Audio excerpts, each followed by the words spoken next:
여러분들 무인기 어떻게 생각하십니까? 지금 북한에 내려왔다는 무인기. 만약에 무인기가 그 정도 성능이 되면은 사드보다는 빨리 무인기를 도입해야죠. 그렇죠. 그 왜 사드 같은 거를 쓸데도 없는 사드를 그렇게 지금 무인기가 날라왔다는 거리가 270km예요. 왕복하면은 540km. 그러다가 돌아가다가 강원도 인제 산속에 추락했다는데 그게 무인기의 크기가 2m 정도 됩니다. 제 키보다 조금 더 큰 정도의 사이즈예요. 어떤 연료를 담아왔길래 가장 궁금해요. 그리고 북한에서 그게 원격 조정이 가능할지. 뭐 그 국방부 발표로는 뭐 이렇게 자동 운행 시스템인 것 같다 뭐 이런 식으로 이야기하더라고요. 그러니까 그러면 연료는 뭐야? 급유해주는 또 다른 비행물체가 있었나? 저도 그 글쎄요. 연료 부분이 제일 궁금한데 왜냐하면 드론 좀 갖고 놀아본 사람으로서 이 정도를 날 수 있다면요 정말 획기적인 배터리거든요. 보통 드론들이요 이제 초보용들이 보통 배터리 10분 이상 가기 힘들어요. 근데 이게 이번에 그 발견된 거는 그 엔진형. 그렇다 치더라도 그 정도 거리를 날아오려면 네. 자동차가 급유를 해가지고 부산까지 간다, 뭐 대구까지 간다. 근데 그보다 더 긴 거리잖아요. 돌아가려고 했다면 굉장히 많은 기름이 거기에 들어가야 되거든요. 그러니까 기름만큼 또 무거워지고. 맞아요. 근데 문제는 지금 현재 정권만 바뀌었지 국방부 장관을 비롯한 굉장히 많은 주요 요직에 있는 사람들은 그대로인 상태거든요. 예. 여러분들은 뭐 그거 보고 어떻게 보셨어요? 지금 언론들이 호들갑을 떨고 있는데 마침 딱 시점이 사드 배치 관련한 네, 저는 부분이라. 벗었습니다. 네. 그러니까 이걸 이 정부가 조작하고 있는 게 아니에요. 굳이 조작을 누군가 하고 있다면 기득권들이 사드 배치에 대한 압박 용도로 쓰고자 할 시점이다라는 거죠. 무인기 대회에서 제가 그 날아다니는 걸 굉장히 좋아하잖아요. 그래서 무인기 대회에서 아버지가 이제 비행사셨고. 그냥 좀 봤는데 그 정도 시간을 하려면은 아까 야스님이 말씀하셨듯이 그 무게를 감당을 하려면 무인기 자체가 커져야 되고 커지는 만큼 또 그 연료를 감당을 해야 돼서 또 무거워져야 되고 또 엔진도 커져야 되고. 맞습니다. 맞습니다. 점점. 그런데 얘가 일단 커져야 돼요. 그런데 2m 정도 되면은 날개 폭이 한 2m 72에 크기 길이가 한 1.72, 채공 시간이 한 2시간 정도밖에 안 되고요. 최대 속도가 75km로 되면은 정도로 그렇게 오랫동안 운항을 할 수 있을지가 정말 얘가 그 정도 표준인 거잖아요. 그리고 얘가 날아오는 동안에 어떻게 우리나라 군인들은 한 명도 이거를 발견하지 않고 격추시키지도 않고 굉장히 조용했나 보죠.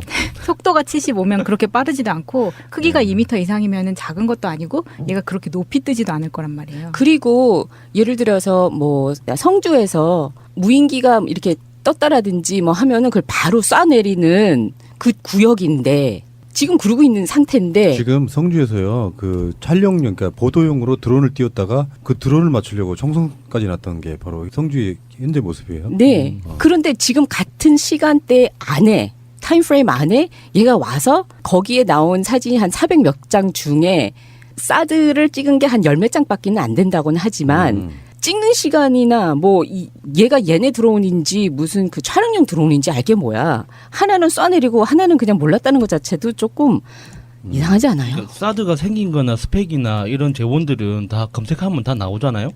그렇죠. 굳이 왜 이렇게 힘들여서 맞습니다. 사진을 찍어야 네. 하는지. 자기네들이 내놓은 보도만 해도 충분한 정보는 받고도 남는데 그리고 뭐 스펙 자체는 로키마튼 사이트 들어가면 다 있거든요. 그러니까 뭐 천안함 때 인간어뢰 뭐 이런 이론하고 비슷한 것 같아요. 그러니까 이전에 무인기 사건은 뭐였냐면 서울 상공을 찍는 거였는데 구글 맵으로 보면 훨씬 더 잘 볼 수 있는 거를 굳이 맞습니다. 찍을 이유가 없다는 거였잖아요. 네, 화질 자체도 비교를 한 거를 봤는데요.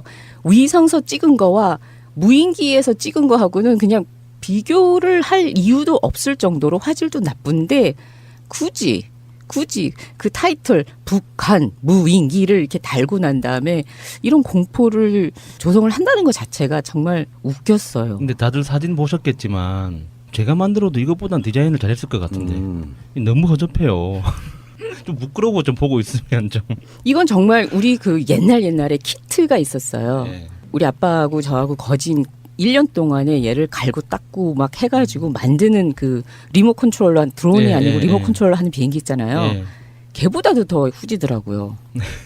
예를 들어 사진으로 사진상으로 보니까. 그러니까 사드 그 찬성론자들 논리대로면은 사드 레이더로 그럼 이런 무인기를 탐지할 수 있다는 거네요. 라고 지금 그 틀을 만들고 싶은 건데 이런 거 막아내려고 사드를 도입해야 된다고요? 그러니까 문제는 지금 그 레이더를 가지고 들어오는 게 지금 큰 문제가 되는 거잖아요. 근데 지금 들어오는 것보다도 더 강력한 레이더가 필요하다는 그 틀을 지금 만들고 싶어가지고 지금 온갖 그 억지를 부리는 거 아닌가라는 그 느낌을 받았어요. 제가 이거 처음 접했을 때 웃었어요. 한국 기사는 아직 안 났는데 그 미국 쪽에서는 굉장히 많이 때렸었거든요.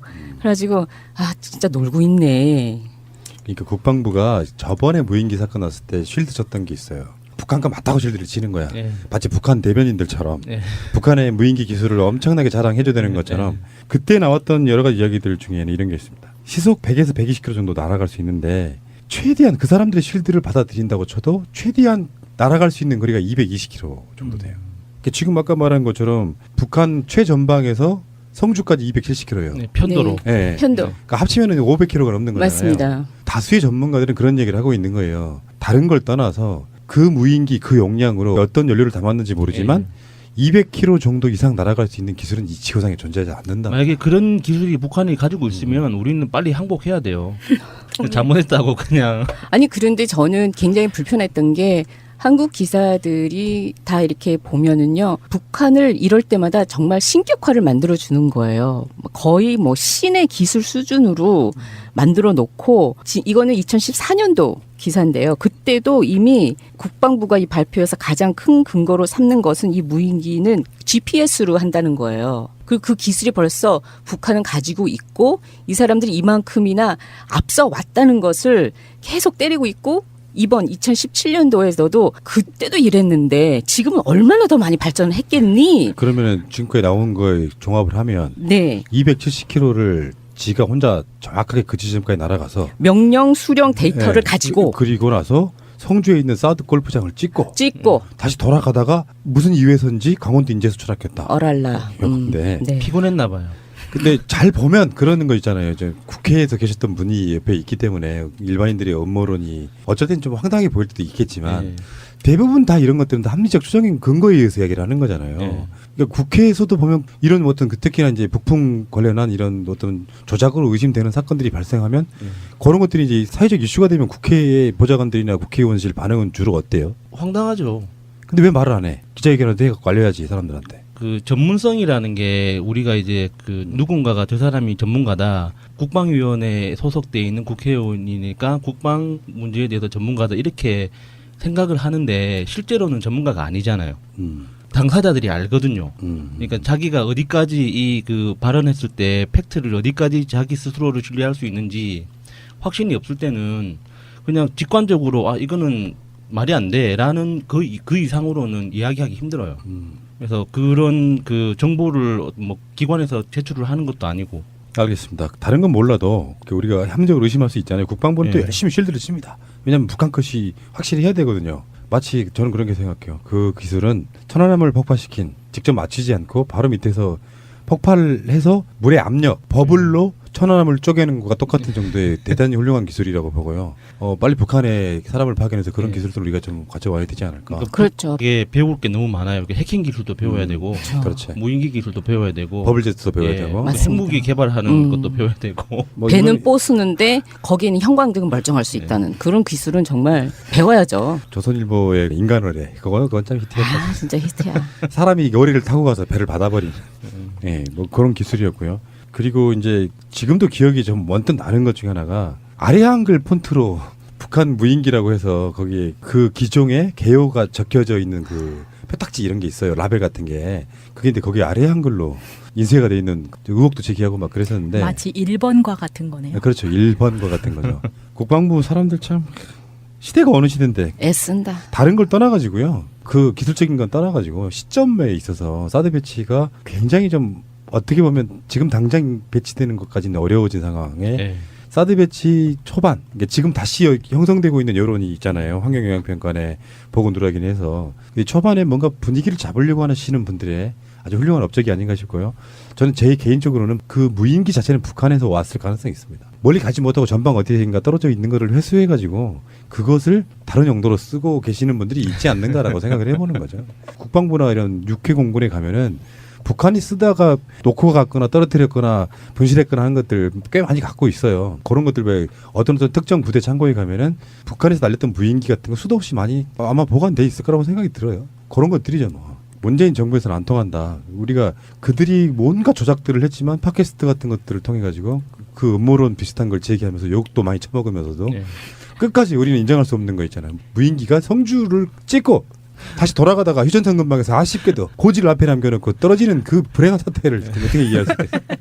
무인기 이야기였습니다. 함으로써 이 정도를 날 수 있다면요 정말 획기적인 배터리거든요. 보통 드론들이요 이제 초보용들이 보통 배터리 10분 이상 가기 힘들어요. 근데 이게 이번에 그 발견된 거는 그 엔진형. 그렇다 치더라도 그 정도 거리를 날아오려면 네. 자동차가 급유를 해가지고 부산까지 간다, 뭐 대구까지 간다.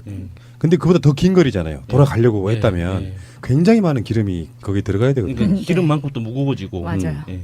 근데 문제는 지금 현재 정권만 바뀌었지 국방부 장관을 비롯한 굉장히 많은 주요 요직에 있는 사람들은 그대로인 상태거든요. 예. 여러분들은 뭐 그거 보고 어떻게 보셨어요? 지금 언론들이 호들갑을 떨고 있는데 마침 딱 시점이 사드 배치 관련한 네, 저는 PC 부분이라. 벗었습니다. 네. 그러니까 이걸 이 정부가 조작하고 있는 게 아니에요. 굳이 조작을 누군가 하고 있다면 기득권들이 사드 배치에 대한 운항을 할 수 있을지가 정말 얘가 그 정도 표준인 거잖아요. 그리고 얘가 날아오는 동안에 어떻게 우리나라 군인들은 한 명도 이거를 발견하지 않고 격추시키지도 않고 굉장히 조용했나 보죠. 속도가 75면 그렇게 빠르지도 않고 크기가 2m 이상이면 작은 것도 아니고 얘가 그렇게 높이 뜨지도 않을 거란 말이에요. 그리고 예를 들어서 뭐 성주에서 무인기가 이렇게 떴다라든지 뭐 하면은 그걸 바로 쏴내리는 그 구역인데 지금 그러고 있는 상태인데 지금 성주에서요 그 촬영용 그러니까 보도용으로 드론을 띄웠다가 그 드론을 맞추려고 청송까지 났던 게 바로 성주의 현재 모습이에요. 네. 그런데 지금 같은 시간대 안에 타임프레임 안에 얘가 와서 거기에 나온 사진이 한 400몇 장 중에 여러분들 무인기 어떻게 생각하십니까? 지금 북한에 내려왔다는 무인기. 만약에 무인기가 그 정도 성능이 되면은 사드보다는 빨리 무인기를 도입해야죠. 그렇죠. 그 왜 사드 같은 거를 쓸데도 없는 사드를 그렇게 지금 무인기가 날아왔다는 거리가 270km예요. 왕복하면은 540km. 그러다가 돌아가다가 강원도 인제 산속에 추락했다는데 그게 무인기의 크기가 2m 정도 됩니다. 제 키보다 조금 더 큰 정도의 예. 사이즈예요. 어떤 연료를 담아왔길래 가장 궁금해요. 예. 그리고 북한에서 그게 원격 조정이 가능할지. 뭐 그 국방부 발표로는 뭐 이렇게 자동 운행 시스템인 것 같다 뭐 이런 식으로 이야기하더라고요. 그러니까 그러면 연료는 뭐야? 급유해주는 또 다른 비행물체가 있었나? 저도 그 글쎄요. 연료 부분이 제일 궁금한데 왜냐하면 드론 좀 갖고 놀아본 사람 국방 용도로 쓰고자 할 시점이다라는 거죠. 무인기 대회에서 제가 그 날아다니는 걸 굉장히 좋아하잖아요. 그래서 무인기 대회에서 아버지가 이제 비행사셨고. 그냥 좀 봤는데 그 정도 시간을 하려면은 아까 야수님이 말씀하셨듯이 그 무게를 감당을 하려면 무인기 자체가 커져야 되고 커지는 만큼 또 그 연료를 감당을 해야 돼서 네. 또 무거워져야 되고 또 엔진도 커져야 되고. 맞습니다. 맞습니다. 점점- 그런데 얘가 일단 커져야 돼요. 그런데 2m 정도 되면은 날개 폭이 한 2m 72에 크기 길이가 한 1.72, 채공 시간이 한 2시간 정도밖에 안 되고요. 최대 속도가 75km로 되면은 정도로 그렇게 오랫동안 사드를 찍은 게 한 열 몇 장밖에는 안 된다고는 하지만 찍는 시간이나 뭐 얘가 얘네 드론인지 무슨 그 촬영용 드론인지 알게 뭐야. 하나는 쏴내리고 하나는 그냥 몰랐다는 것 자체도 조금 이상하지 않아요? 그러니까 사드가 생긴 거나 스펙이나 이런 재원들은 다 검색하면 다 나오잖아요. 그렇죠. 굳이 왜 이렇게 힘들여서 맞습니다. 사진을 찍어야 응. 하는지. 자기네들이 내놓은 보도만 해도 충분한 정보는 받고도 남는데 그리고 뭐 스펙 자체는 로키마튼 사이트 들어가면 다 있거든요. 그러니까 뭐 천안함 때 인간어뢰 뭐 이런 이론하고 비슷한 것 같아요. 그러니까 이전에 무인기 사건은 뭐였냐면 서울 상공을 찍는 거였는데 네. 구글 맵으로 보면 훨씬 더 잘 볼 수 있는 걸 굳이 맞습니다. 찍을 이유가 없다는 네, 거였잖아요. 화질 자체도 비교를 한 거를 봤는데요.